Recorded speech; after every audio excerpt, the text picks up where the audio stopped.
Hi folks, I'm Matt, and it's time for another board game review.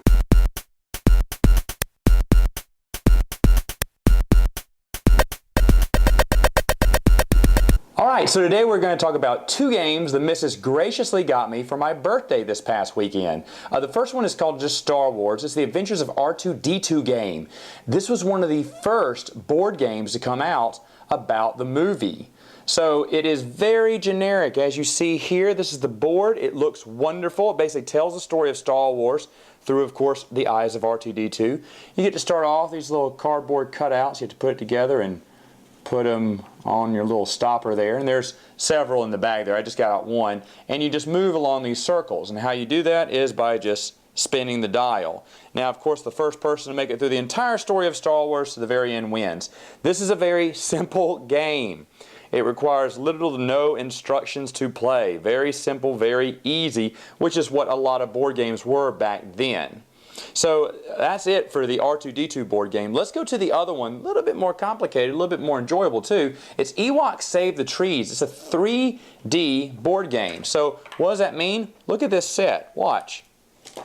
It just folds right up and comes out. That was so awesome. When I first saw it, I said, oh man, you got to put these paper things together and it's probably going to be really wimpy up on the stairs. But no, actually these stairs are very tough. Very tough. This is actually an awesome game. I really like this one. Of course, I love Ewoks. As you see, the Ewok characters are very awesome as well. There's a few colors here, different colors to choose from. They actually start right around here to the back, go all the way around. There's several ways to go to get up the steps. You can go through the waterfalls here, around the edges here, up to the thing, and get to the door. You're supposed to warn them about vlogs taking over the trees. What are those things? Well, these little things that they come out like that. And I'll explain that later. But you got to be the first Ewok to warn the village to win. It's awesome because you don't spin any dice or spin any little wheels like this one, like the R2 game. You just move the little corners here, and whatever color's in there is the one. So if I did a red or a pink, I guess that is, I would go to the first pink circle, next pink circle in line.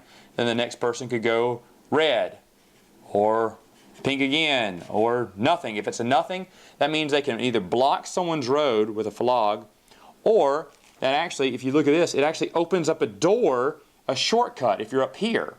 Also, what these cool little things do is they create holes in here. So let's say, here's my little Ewok. He's going to stand right here. And I turned it.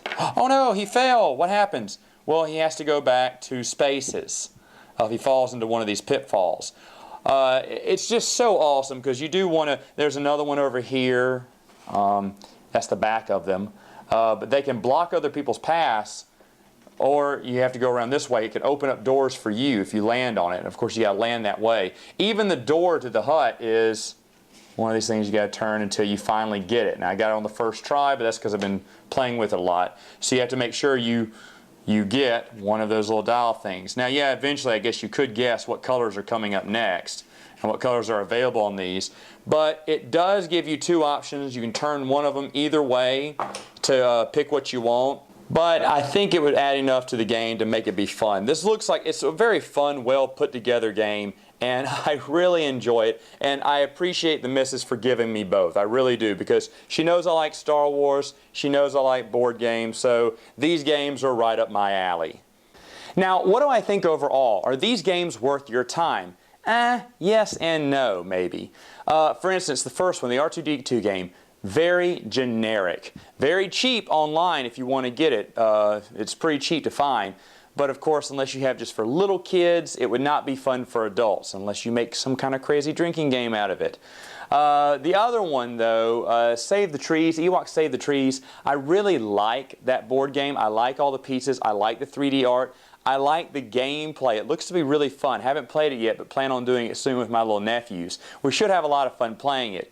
Unfortunately, this game is very expensive. As of this video, you can find it on eBay for anywhere between $75 to $150, I think I even saw it. Yikes, way too expensive, even at $75. Now, the missus gave me this as a birthday present. For that, I am eternally grateful because I do enjoy that game. I am very happy that I have it.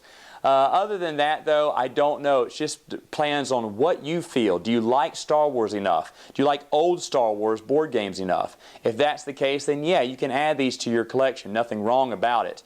But either way, for me, unless you have someone get it to you as a birthday gift, I would not get them. But they are extremely fun to look at and fun to have. Folks, that is all the time we have. Until next time, game on, gamers!